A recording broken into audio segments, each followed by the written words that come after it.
the first time I saw Ethan Caldwell's face again.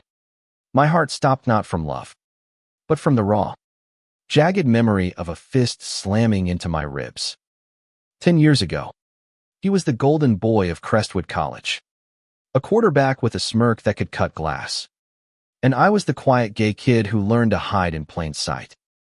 Now, standing in the fluorescent glow of a grocery store aisle in our small Oregon town, his eyes locked onto mine, and I felt the past claw its way back. It was a Tuesday evening, the kind where the air smells of rain and regret. I was reaching for a can of soup when I heard his voice, low and hesitant. "Say my name, Jasper." My body stiffened, the can slipping from my fingers, clattering to the floor. I turned, and there he was, Ethan, older now, his broad shoulders softened by time, his once arrogant grin replaced by something unsteady, almost pleading. "It's been a while," he said, as if we'd been old friends, not predator and prey. I wanted to run. I wanted to scream.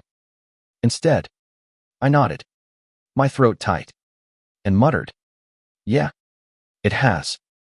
The memories flooded back, the taunts in the locker room, the shoves in the hallway, the way his laughter had echoed as I hid in the library, trying to disappear. Back then, Ethan was the ringleader of a pack of jocks who made my freshman year a living nightmare. Being openly gay in a small-town college in 2015 wasn't just bravade, was a death wish. And Ethan, with his charm and cruelty, had made sure I paid for it. But now, here he was, holding a basket with eggs and a loaf of bread, looking like he'd seen a ghost. "I owe you an apology," he said, his voice barely above a whisper. The words hit me like a punch I didn't see coming. An apology? From Ethan Caldwell, the man who'd once cornered me behind the gym, his breath hot with beer, and told me I'd never belong. I didn't know whether to laugh or cry. "I don't want to hear it," I snapped, grabbing my soup and turning away. But his hand grazed my arm, not forceful, just enough to stop me. "Please, Jasper, just let me explain." His eyes were different now, haunted, like he was carrying a weight I couldn't see. Against my better judgment, I stayed. He told me he'd moved back to Crestwood after years away, trying to outrun his past. He'd been a mess in college, he said, caught up in toxic masculinity, desperate to prove something to a father who never thought he was enough. "I was a coward," he admitted, staring at the floor. "I hurt you because I was scared of who I was." The words hung between us, heavy and raw. Scared of who he was. What did that even mean? I didn't trust him. How could I? But there was something in his voice, a crack, a vulnerability that made me pause. I agreed to meet him for coffee the next day, not because I forgave him, but because I needed to understand why the man who'd broken me was now begging for a chance to make it right.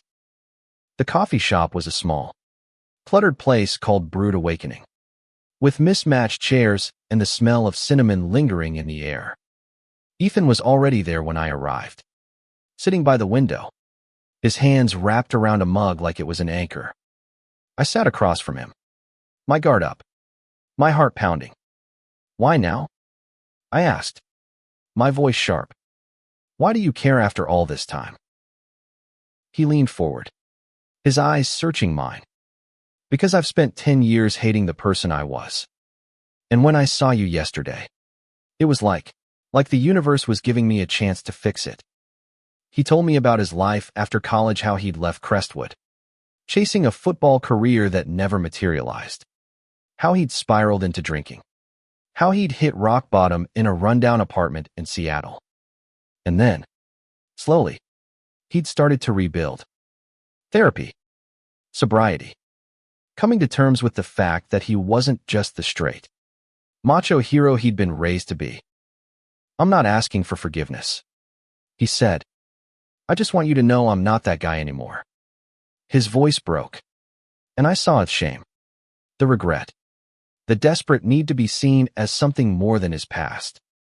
I didn't know what to say.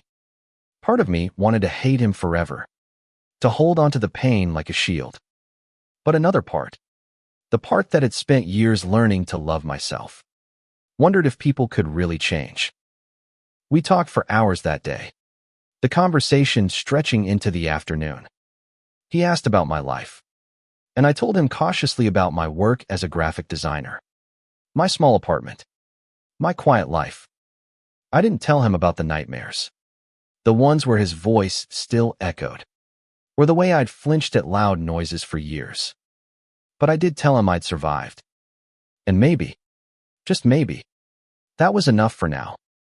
By the end of that week, we'd met 3 more times. Each conversation chipped away at the wall I'd built around myself. Ethan wasn't the boy who'd tormented me anymore, was a man wrestling with his own demons, trying to make sense of a world that had told him who he was supposed to be. And I was starting to see it, the way his hands shook when he talked about his past, the way his laugh was softer now, the way he listened, really listened, when I spoke. One evening, as we walked along the riverfront, the sky bruised with purples and oranges, he stopped and turned to me. "Jasper, I need to tell you something." His voice was low, almost afraid. "Back in college, I wasn't just bullying you to fit in. I was jealous. Of you. Of how you were so sure of who you were, even when it cost you everything." I stared at him, my breath catching. Jealous? Of me? The kid who'd spent most of his days terrified. I was in denial. He continued, his eyes fixed on the water. "About a lot of things. About who I am." He swallowed hard, and I knew what was coming before he said it. "I'm gay, Jasper. I've known it for years, but I couldn't face it. Not then. Not until I lost everything." The world tilted. Ethan Caldwell, the bully who'd made my life hell, was gay. And not just gay, he was standing here, baring his soul, telling me he'd hated me because he'd hated himself. I didn't know whether to laugh or cry or run.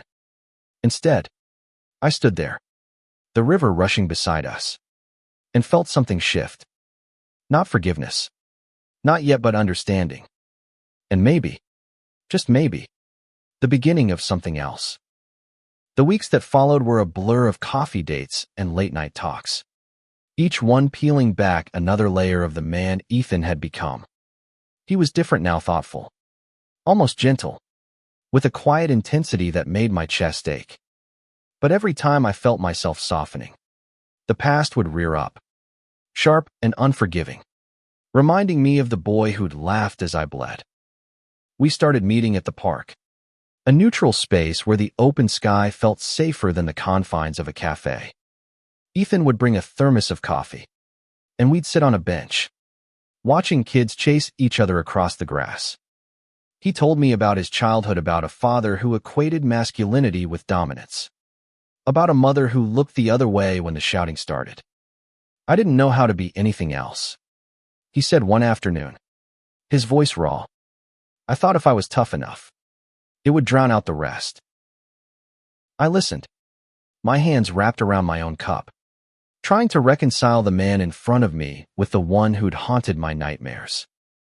I told him about my own past, too, about growing up in a house where love was conditional, about coming out at 16 and losing half my family in the process. I didn't have a choice, I said. Being myself was the only way I could survive. He looked at me then, his eyes bright with something I couldn't name. "You were braver than I ever was," he said. The words hit me hard, not because they were true, but because he believed them. I wasn't brave, I was desperate. But maybe that was enough. One night, he invited me to his place for dinner. I hesitated, my instincts screaming to keep my distance, but curiosity and something deeper won out. His apartment was small, cluttered with books and half-finished woodworking projects. The air smelled of garlic and rosemary, and a pot of pasta simmered on the stove. I'm not much of a cook, he admitted, stirring the sauce with a nervous grin. But I wanted to try. We ate at a rickety table. The conversation stilted at first. But as the wine flowed, so did the truth. He told me about the moment he'd finally admitted to himself he was gay a rainy night in Seattle. Alone in a bar, watching a couple hold hands across the room and realizing he wanted that. Not the life he'd been chasing. I thought about you a lot, he said, his voice barely audible. About what I did. About how I could never take it back. I set my fork down, my stomach twisting. Why me? I asked. Why was I the one you targeted? He looked away, his jaw tight. Because you were everything I couldn't be, he said. You were out. You were proud. And I hated you for it. Because I was too scared to even think about it. The room felt too small. The air too thick. I wanted to leave. To escape the weight of his confession. But I stayed. Because somewhere, beneath the anger and the hurt, I saw a man who was trying. Trying to be better. Trying to be honest. Trying to be someone I could maybe, one day, trust. By spring, we were spending most evenings together. Walks along the river. Movie nights on his couch. Quiet moments where words weren't needed. I started to notice the little things, the way his eyes crinkled when he laughed. The way he always made sure I had a blanket when the nights got cold. The way he'd pause before saying something vulnerable. Like he was testing the waters. I was falling for him. And it terrified me. One evening, as we sat on his balcony watching the stars, he turned to me, his face serious. Jasper, I need you to know something. I'm not asking you to forget what I did. I want to be someone you can rely on. Someone you can feel safe with. His voice cracked, and I saw the boy he'd been. The one who'd hurt me. And the man he was now. The one who was trying to make it right. I reached for his hand, my heart pounding. I don't know if I can ever forget, I said, but I want to try.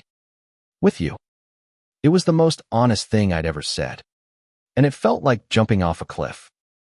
His fingers tightened around mine, and for the first time, I didn't pull away. Our first kiss happened on a rainy April night, under the awning of a bookstore. The world was a blur of gray and wet. But Ethan's lips were warm, tentative, like he was afraid I'd vanish. When we pulled apart, I saw the question in his eyes, is this okay? And I answered by kissing him again. Dating Ethan was like walking a tightrope. Every touch, every laugh, was shadowed by the past. But the more time we spent together, the more I saw the man he'd become. He was patient, letting me set the pace. Never pushing when I needed space. But the ghosts of college lingered. I'd catch myself flinching when he raised his voice, or freezing when he moved too fast. And he'd notice, his face falling as he apologized again.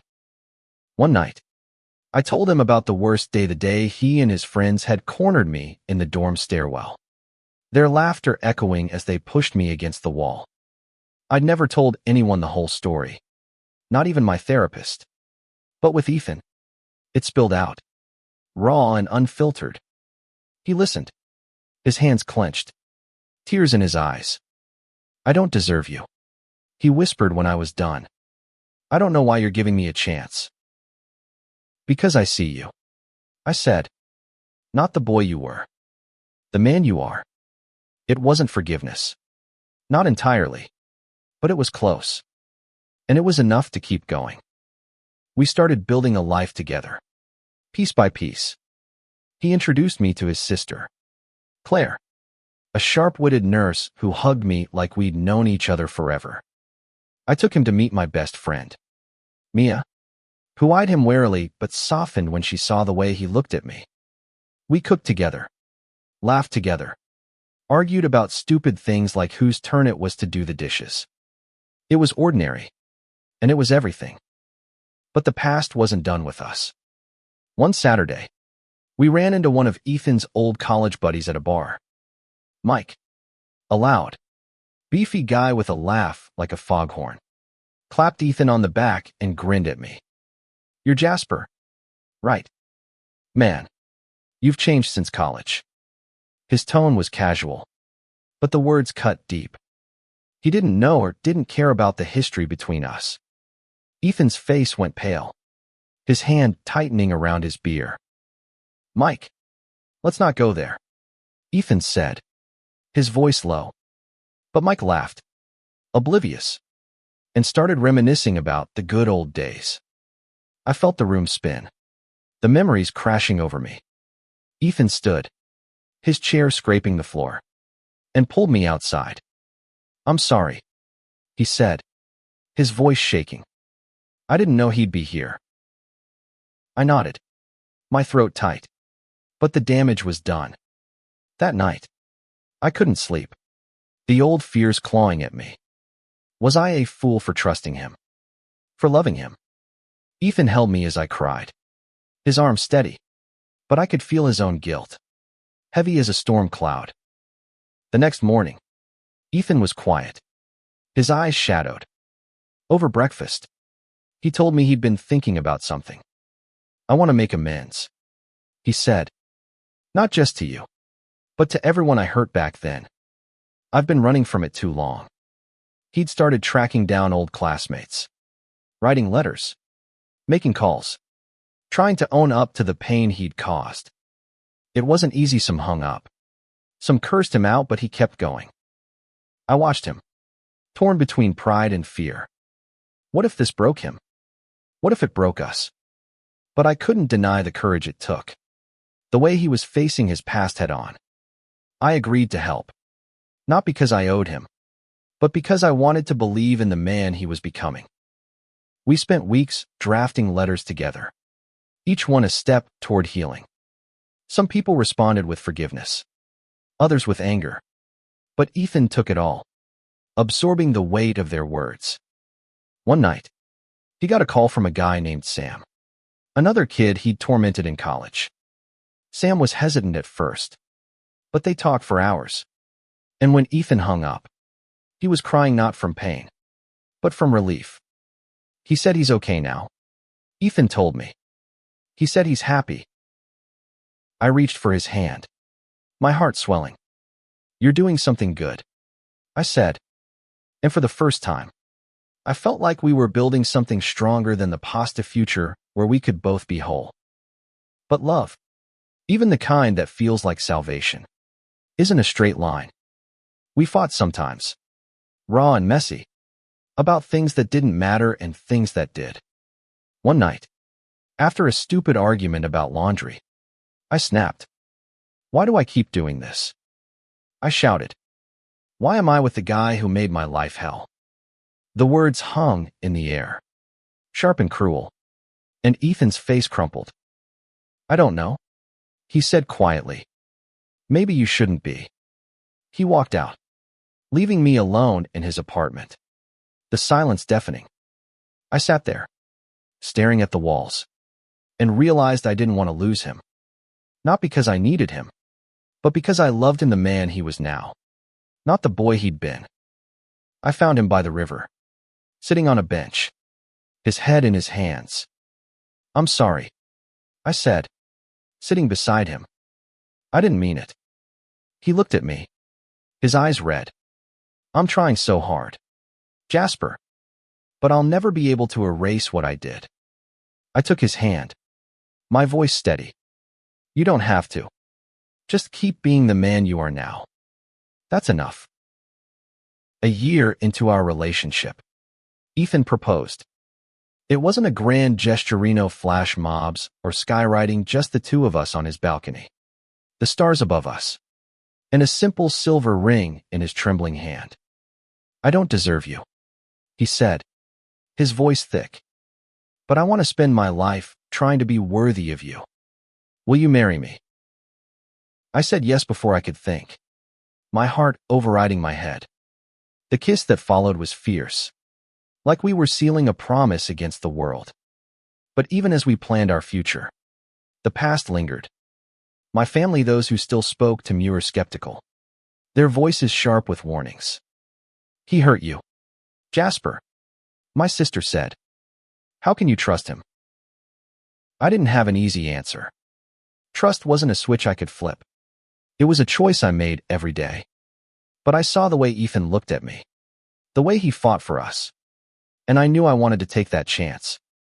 Planning a wedding in a small town wasn't easy. Crestwood had changed since our college days, but not enough to erase the stares or the whispers. We found a small vineyard just outside town and a caterer who didn't blink when we said it was for 2 grooms. But the real challenge was the guest list. Ethan wanted to invite some of his old teammates, the ones who'd grown up and apologized for their part in the past. I wasn't sure I was ready to face them. The night before we sent the invitations, I had a panic attack.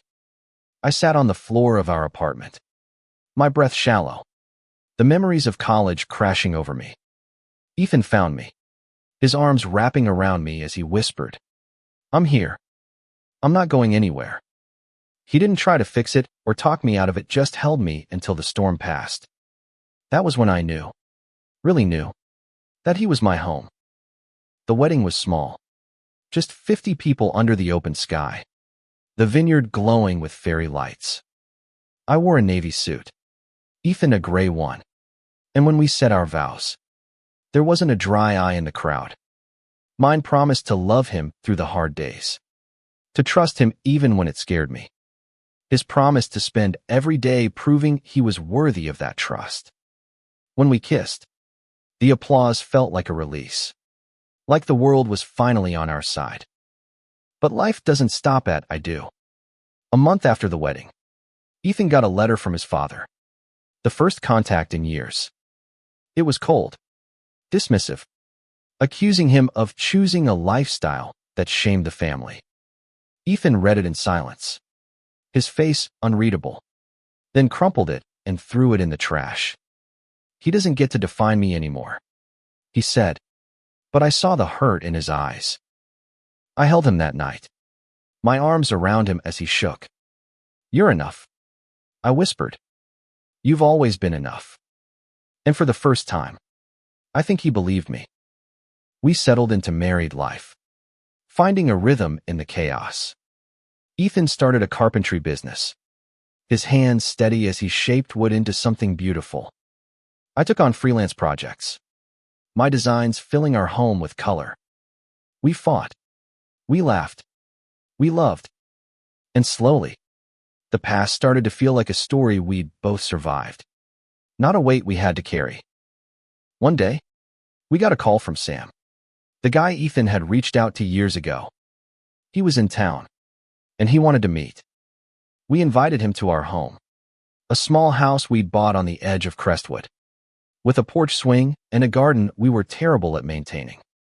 Sam was kind, his smile warm, and as we sat around the kitchen table, he told us about his life, his partner, his job, his happiness. "You changed something for me," Sam told Ethan. "Your apology, it made me feel seen." Ethan's eyes filled with tears, and I squeezed his hand under the table. That night, as we lay in bed, Ethan turned to me. "I didn't think I could ever make things right," he said, "but you made me believe I could try." I kissed him, my heart full. "We're making things right together," I said. And in that moment, I knew we'd built something stronger than the pine-knot love that had grown from ashes, a home that held us both. Years later, we stood on that same porch, watching the sunset paint the sky in hues of gold and pink. Ethan's hand was in mine, his ring catching the light. We'd been through so much pain, forgiveness, love, and everything in between. The scars were still there, but they were part of our story, not the whole of it. We started a tradition, every year on our anniversary, of writing letters to each other, not about the past, but about the future, what we hoped for, what we dreamed of. Ethan's letters were always messy, his handwriting sprawling, but they were honest, full of love and promises. Mine were neater, more careful, but they said the same thing: "I choose you." Every day, I choose you. Our story isn't perfect. There are days when the past creeps in. When I wake from a nightmare, or Ethan carries the weight of his guilt. But we face it together, hand in hand, knowing that love isn't about erasing the pain, it's about building something stronger in its place. As the stars came out, Ethan pulled me close, his breath warm against my ear. "You're my home," he whispered, and I smiled, because he was mine, too. From the ashes of hate, we'd built a Lithia love that was messy, beautiful, and ours. And that, I knew, was worth everything.